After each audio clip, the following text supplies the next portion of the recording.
All right. Bienvenue tout le monde. Welcome everybody. Today is going to be an English podcast for the Jakes on 3, les Jake à 3. So I'm here with Dirk Woestenenk. Yes. Is it correct? Yeah, it's Yes. good? All right. Yes. Well, I'm going to let you introduce yourself a bit. Okay. You're coming from where, what you're doing, where you've been from, Okay. everything. Okay. I'm with Doepker Industries. Okay. Been working with Doepker for just over 8.5 years now. All right. Came from another manufacturing company that I started and founded back in 2001, Okay. designing trailers and what have you. And before that, worked for a very large trailer manufacturer as well. So been in the trailer industry a long time. A long time? Yeah. I don't want to be indiscreet, but how old are you? How long have you been in the trailer business? I would say in the trailer industry, 30 years or so. Oh my Maybe God. a little bit more. 30. I'm 36. Yeah. 33 years. Oh my God. 35. I'm just starting. Yeah, so it's me. It's my Yeah. blood. It's my DNA. It's my background type thing. So I steels like and the trailers industry. and yeah. Yeah, I like the industry, like the Yeah. people, like all that type of So stuff. you were doing stuff with trailers, not from east part of Canada, but more Western west. Canada, yeah. Okay. Always been based in the Alberta area. Had manufacturing businesses scattered all over the country, but always home based in Alberta. Yeah. So how was it like? What did it look like making trailers out there in the west? Because I know that out west the industry is quite different from what we experience here. It's Very cowboyish. Yeah, cowboyish. It's oil. It's mining. It's different industry that we don't experience here in Quebec. Correct. So how was it to like manufacture a trailer in that kind of market segment? We had to over design and overbuild everything. You had to build it. When in doubt, make it stout. It's just, Oh, wow, okay. Yeah. Put a lots into it. Okay. Right, because whatever you thought the customer could do to it, they're going to do more. They're gonna do more. Yeah. It's just it's the industry. It's bound to happen. Like they're gonna break or they're gonna go through the trailer. So. Yeah. All right. So were you designing like special trailer for oil rigs or something like that? Yeah. Okay. Yeah. Started in the oil and gas industry, and then broke more into the heavy haul type of stuff. Was it led? And then into the commercial after that. Was it led like did you from where you started and then developing or coming into or touching new markets like the heavy haul or something? Mm-hmm. Was it led by one customer? How did it happen for you? It all started with one customer. Yeah, it all started. It That's why I'm asking, because there's always a good story related to that one. Yeah. When I started my own business on my own, just my wife and I and one employee, right, and then 2 employees, and then 10 Family employees, shop, yeah. right, and then it kind of grew type thing. It literally started with one guy. We were a service shop, service and wash bay and stuff like that, and that's just what I thought we were going to do, and then There was a vision back then. It went back more to manufacturing, back to more my roots than. How did you make the switch from like maintenance to like let's do our own trailer? There's an opportunity here for us. The customers just kept on calling and saying, "Can you do this? Can you do this?" And I was always known for think outside the box. Okay. You don't have to do it the way everybody else does it. Let's do it a little bit different. And Okay. yeah. So it was Let's Like do it. just Yeah. do Let's your just own reverse process. the thing and reverse engineering that thing. Yeah. Did you have talking about reverse engineering? Do you have an engineering background? Or? No, I just work with some really good. Okay. So I have a bit of a designing mind type thing, right? So I can take that, sit with an engineer, tell them exactly what I want, Okay. and then change it 4 more times until I get it exactly what I want. That's all, Type thing. yeah. I understand the process, right? Okay. I don't have the patience to sit No. there and do it in AutoCAD and what have you. Mm-hmm. Very first trailers, though, I actually designed with a blank piece of paper, a ruler, and a pencil. Yeah. Like that's literally how it started. The recon trailer that we're down representing this weekend was. Yeah. I designed the very first one in 2001 with a pencil and a piece of paper. And a white piece of paper, and that's it. That was it. No ruling, CAD specific, or No, after the yeah, I know, but after the the first paper, then drawings, you the get- first iterations of then that. you give it to the engineer, and then Yeah. they CAD it up, and they had the camber and all that stuff. But The this very is- first edition of that Recon trailer, which is, would you say that is like the centerpiece of your product offering back then, or now it is. now it is? Yeah, we were too one-off. Like, it was just a one-off. Yeah, There okay. was no repetitive. Yeah, I get it. Yeah. To build 2 in a row of anything was unheard of In the beginnings, you mean? in the beginnings, yeah, Okay. for the first 10 years. Oh, okay. Well, at the beginning, so 10 years is a long time. Yeah, okay. So it was always like specialized stuff, specific stuff. Yeah. And after 10 years, what made you to switch from like one-off to let's do production, maybe a more volume production of those things? Probably just got smarter. Yeah. Less bullheaded. Yeah. Less bullheaded. Yeah. Yeah. And at that time, were you with Doepker? I know, because Doepker came in like a little later in your About 8 years ago. Okay. We teamed up at 9 years ago, somewhere in that general window. Okay. We So before that, partnered with Doepker, yeah. yeah, okay. So 8 years ago. So is the Recon came in at the same time, or it was there before? No, the Recon's been there since 2001. Okay, so since 2001. Yeah. All right. Were there a lot of improvement or change for that specific trailer, or it was always roughly It's roughly what it started what it with, was yeah. the first Yeah. time you draw it on the white paper? Yeah. Yeah, Oh, yeah. There was a few unique things that we did back in 2001, and we're doing exactly the same. Same and way. it's the same 3 main things we hang our hat on with that trailer: the closed cylinder one in transport position, Yeah. the sliding wear pads instead of rollers, and our caddy system for holding their electrical. So this That's was the- there back in 2001. It's still there for that. It's the exact same cylinder. It works. It works. And Yeah, it works. Really. Yeah, really test it well. out in the West Canadian Yeah. region. Yeah. It works. Yeah, we had a rental company at that time, so we would build trailers and put into the Yeah. rentals and stuff like that. And you had to make sure it came back working, Yeah. right? Because you couldn't afford to keep No. fixing it, or you have your customer fix it, or whatever it might be. So Yeah. build it so So it would never last. comes back. Yeah, hopefully it never comes back in the shop. Yeah. And it worked. Still working. Quite amazing that like some features, when it's well thought of, Yeah. or even you didn't have like an engineering background, but came up with a good idea, I guess, that Yeah. that really made that product Canadian tough, and Yeah. never had to change anything major on that trailer for it to be Yeah. always improving. It made lots of improvements and design changes to the structure of the trailer, the steel, the shape, Yeah, the angle and stuff like that. But But the that main was the main parts the nuts and bolts, the Yeah. backbone of it, the meat and potatoes of it, whatever you wanna call it. Never- It's- it was good from day one. It worked, and it still works. It works better now because we've done some. Yeah, some improvement Tweaks. all around those things, those Yeah. 3 core things that Yeah. makes them just a little bit better every time, but the core of it never changed. That's one thing that I kind of respect, but more importantly get excited about. Stuff that like comes from, because within our industry, within the trucking industry, there's a lot of people that worked in it that didn't have, let's say, a diploma or a piece of paper that tells you that you're good at something or you learned something else.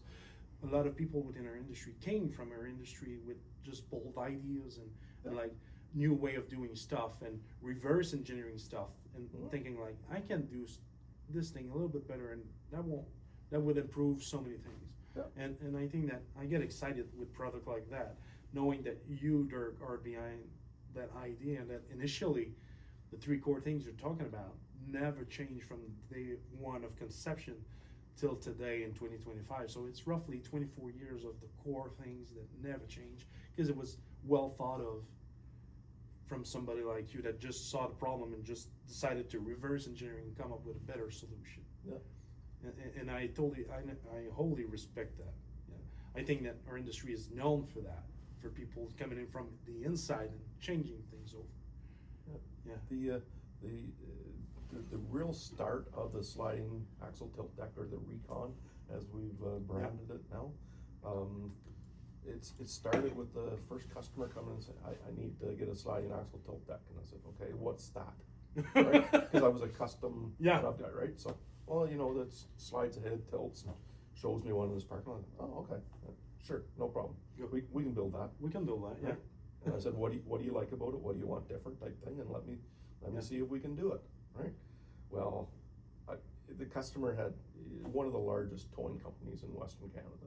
Okay. And he said, I've got 10 of these and 6 of those and 4 of those and 3 of these. He had every make and model out there, right? And he says, I like this on this, I like that on that, I like there's always something this, right?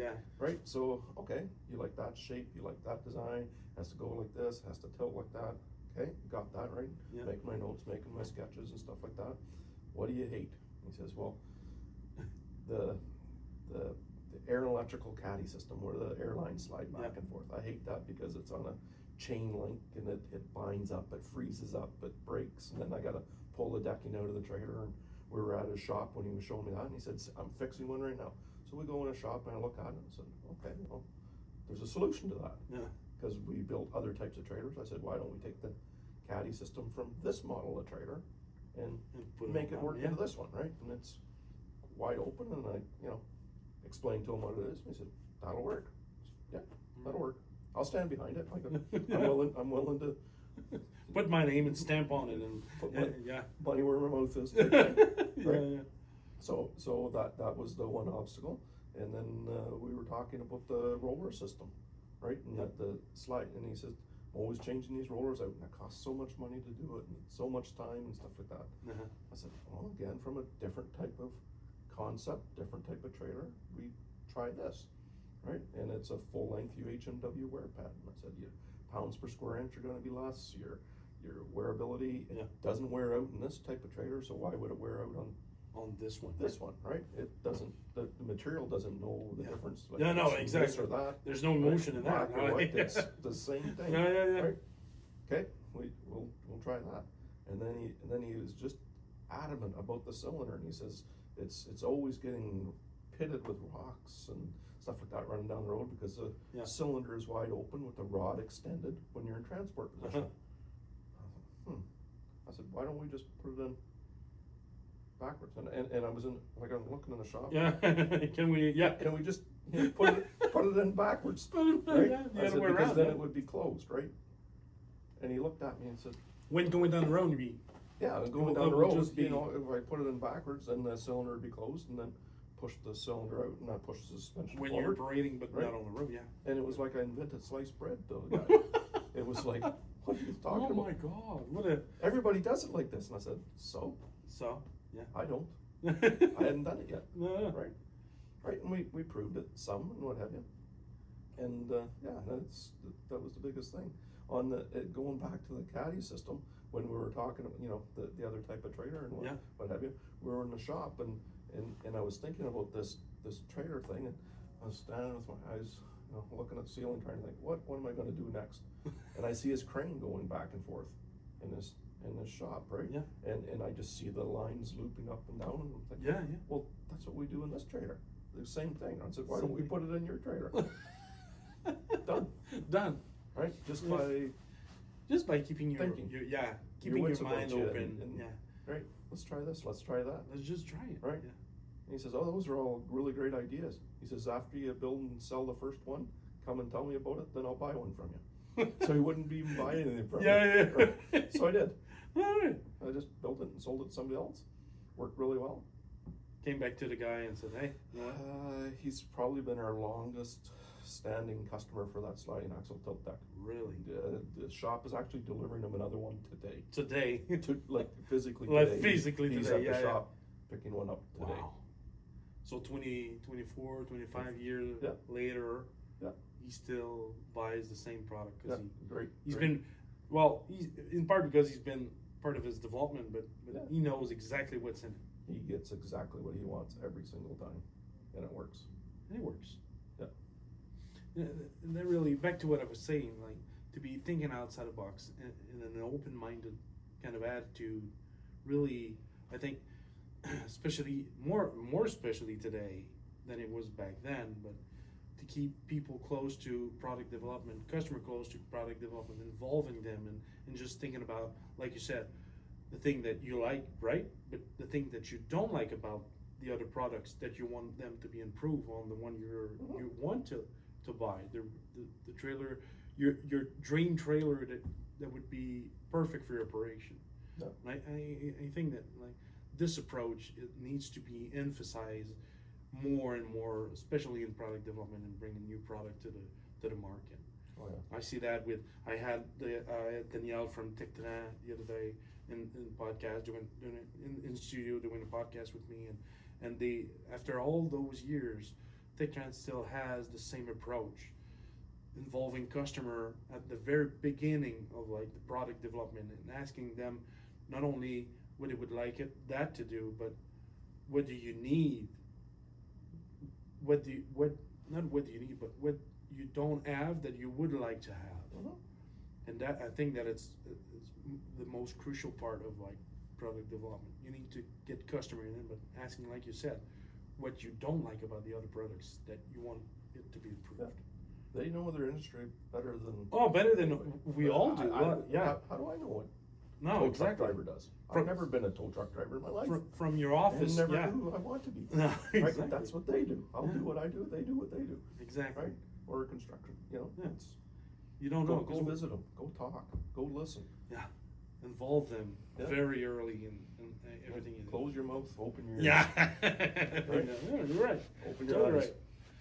Talking about that, I'll jump right away, right on to what were you seeing back then in 2001 that you do see or don't see today, and what did change in our trucking or maybe the trailer industry more specifically, that you see a trend or something that was there, wasn't there, or isn't there today?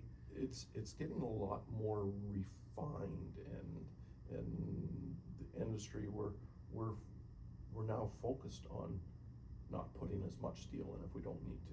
You know, let's worry about tear weight of the trailer, right? Okay. Which means I can pack a little bit more Yeah. equipment on top of it, right? Or I can be legal running down the road with one less axle on the ground, or whatever it might be. Okay. Years ago, put more wheels into it, put more, just do Just it, overbuilt it. yeah, overbuilt it, and it's not so much that anymore. It's getting more refined and more thought out, and it's what needs to happen. Yeah. Was it? We can't say that it was wrong back in the days to overbuild anything. It's just that transitioning to 2025 It's just getting better. realities of the market. Yeah. It's just Getting about better. it. Yeah, it's getting better. Do you see in that order of idea? Do you see the recon maybe frame or steel, or is there any kind of like I don't know the terms in English, but an alliage, maybe an alloy, or type of steel you use for the trailer? We are trying different types of steel. Okay. Right now, right? Higher strength, higher yields steel, right? So if you go with a higher strength steel, maybe we can go a little bit thinner in steel, which means a little bit less tear weight, which means, right? Yeah. So you're always exploring those kind of You're avenues. always right? exploring, yeah. Yeah. Do you see? Sorry, I didn't want to interrupt you, but That's okay. is galvanized would be an option for any?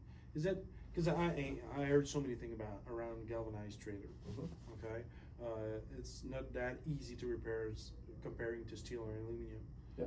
The galvanized around the frame is kind of touchy. Is there a way for galvanized? Do you see galvanized trailer be there for the longest run, or do you see them disappear at some point for whatever improvement in steel or material or whatever?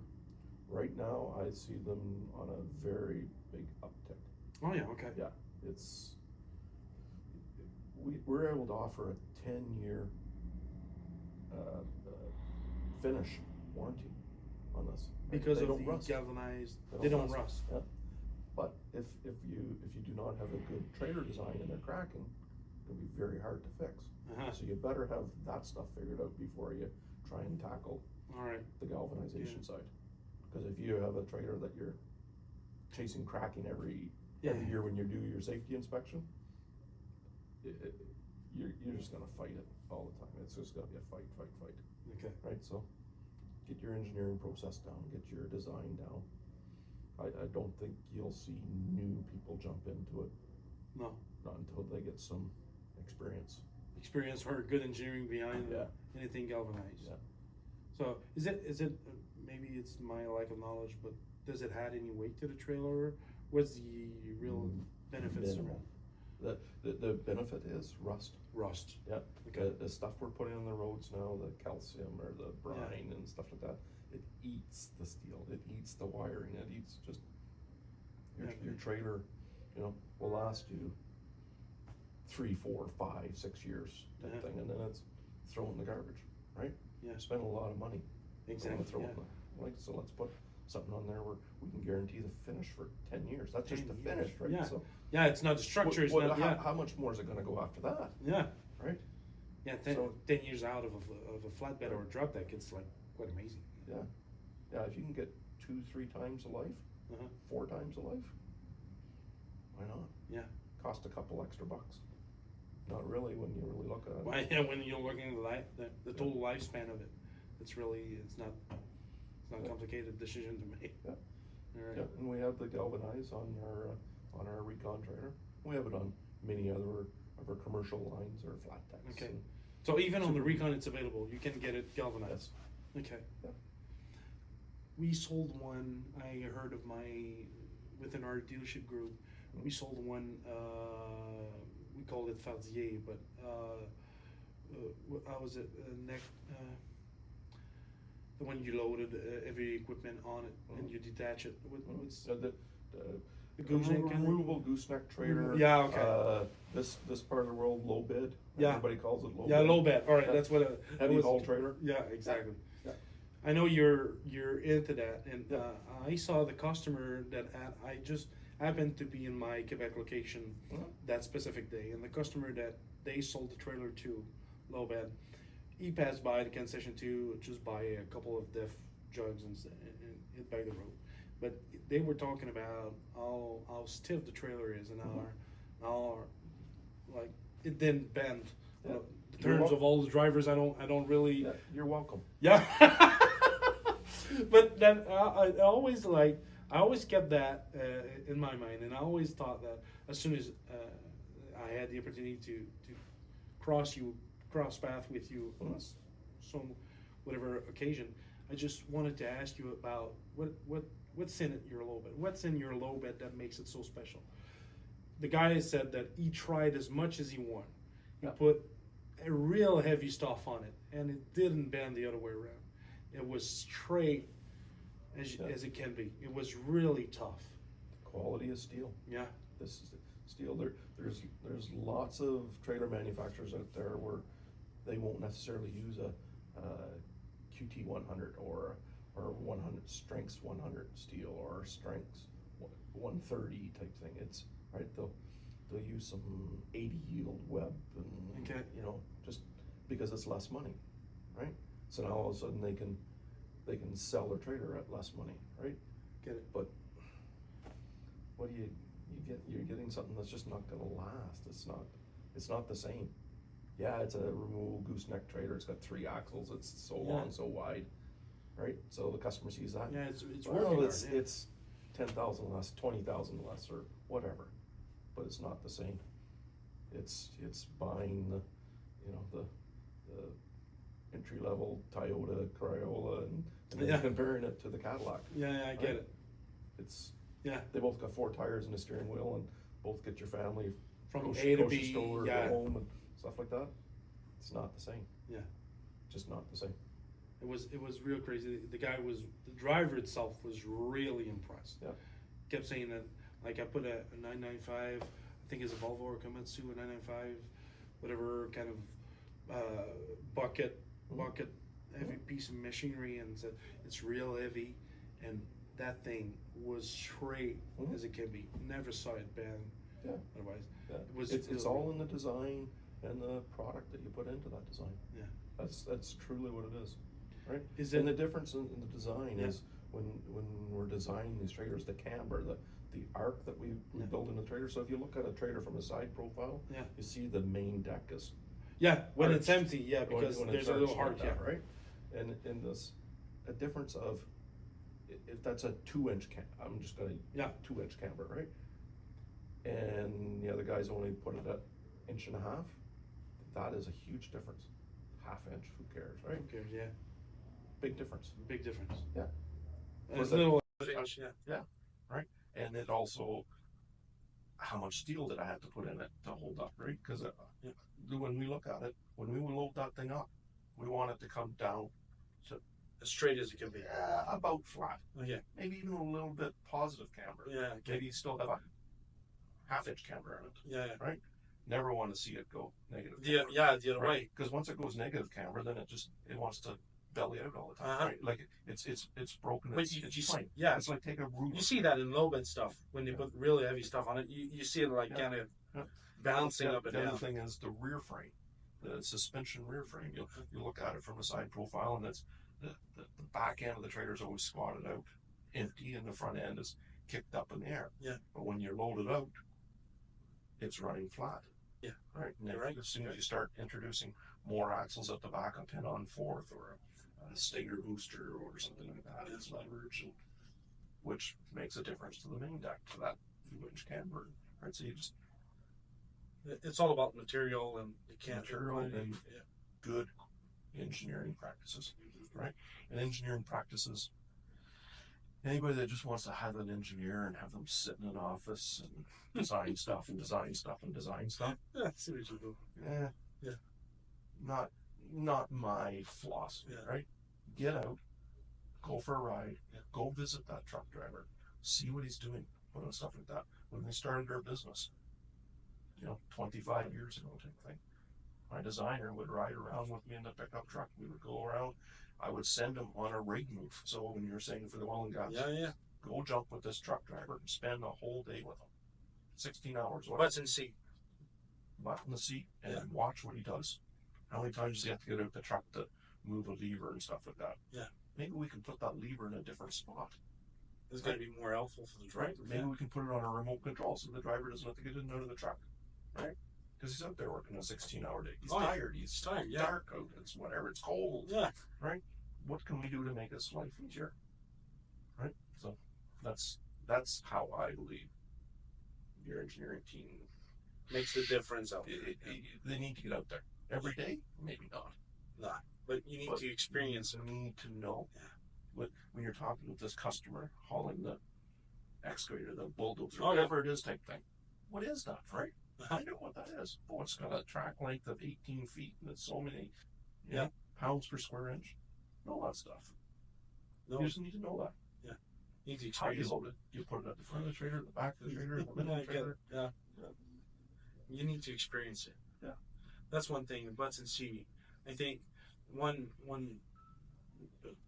of the sales manager that I had back then, because in another life I used to sell trucks, and one of my sales manager told me once that you need to be both butts and seat to figure out what works or what doesn't work with the truck. Because at that time I had a specific problem with one type of application with a roll-off truck, that the driver, the one that bought the truck, the owner operator, told me that it wasn't really working well in many different situations during his day of operation. So a couple of back and forth later, the guy just hit me up and said, hey, you know what? There's nothing that replaces butts and seat. Go out there, put your cap boot, and go out there for the whole day. Spend the time with the guy. He's gonna explain you. You're gonna see it. You're gonna experience it the same way that he does. So it's gonna be way more easier to understand from out of your office than in your office. And I always retain that kind of like thinking whenever you want to solve a problem, or it maybe more in your case, resolve or come up with a product that really resolve your customer problem. You need to be out there with the customer. You need to spend time with him and see and experience it the same way he does. That's the one thing we do here at Doepker, is we're out and we go and see the customer, and we go and see the dealer, right? And you're the customer, you're our dealer, yeah, right? So, we're the closest to the customers, right? Yeah. And that's great. No way. Gone and seen you. Yeah. Let's go the next step and see the customer, the guy with the steering wheel in his hand. I get it. What are you doing? Right? Yeah. You didn't like our trailer. You gave us a bad review. Why? The lever's in the wrong spot. Yeah. I gotta push up and it should be pulled down or whatever. Simple. Let's just revert it. No way. That's it. Yeah, that's it. It's gotta be fixed. Yeah. Oh. But I love you, brother. Yeah. I love the approach and through, I know, Doepker, you sell trailers all across Canada. North America, and I was about to say the US and everything. How do you keep with that kind of volume or big addressable market as North America is? How do you keep the close to your customer approach? How do you find ways to keep that communication going or flowing with your customers? We have some good sales reps that are traditionally all over, the place, and then they keep me in the back shelf to jump in a plane. Keep you in the loop, Right? Yeah. To go wherever. This past year has consisted of, I've been in Prudhoe Bay, Alaska, and if you want to know where Prudhoe Bay is, look at the map of North America. Yeah. The very, very top tip piece of Alaska. That's right there. That's where Prudhoe Bay is. It's what they call the North Slope. Years ago, there was a TV show, Ice Road Truckers or something like that. Yeah. Started type thing, and they were working in northern Alaska and stuff like that. That's how I was up to see those customers. Okay. Right. Just came from Arizona, right? So 2 extreme countries, or extents of North America, right? Then Washington. Been to New Brunswick, so you just get out to those customers. You get out to those. You just moving in and out and still see customers and talk to them and get reviews or feedback from Everybody them. does it a little bit different in different parts of the world too. Yeah, something specific. If you just look at Canada, the western part of Canada, there's real different stuff from what we do in the east part. Yeah. They don't even look the same sometimes. Oh no, it's crazy. Real crazy. Dirk, thank you for passing on the studio, being here. Thank you to accepting the invitation. It's really amazing. I was really excited to welcome you in the studio and have a quick chat of where it's been, where it's going, and everything. And we love the recon. Where we're going to hit a show. Everybody, if you're maybe the podcast is going to hear it and the day is going to be way over, but if you happen to hit Saint-Hyacinthe at Expo Grand Travaux, we're going to be there. Dirk, you're going to be there with us, right? So we're going to be there with a nice black and shiny recon, with a truck on it, everything. It's loaded up. It's going to be amazing. Yeah, we're going to be there in the next 2 days. Yeah, 2 days. All right. Yeah. So thanks for listening in. Dirk, thank you very much. Thanks for being here.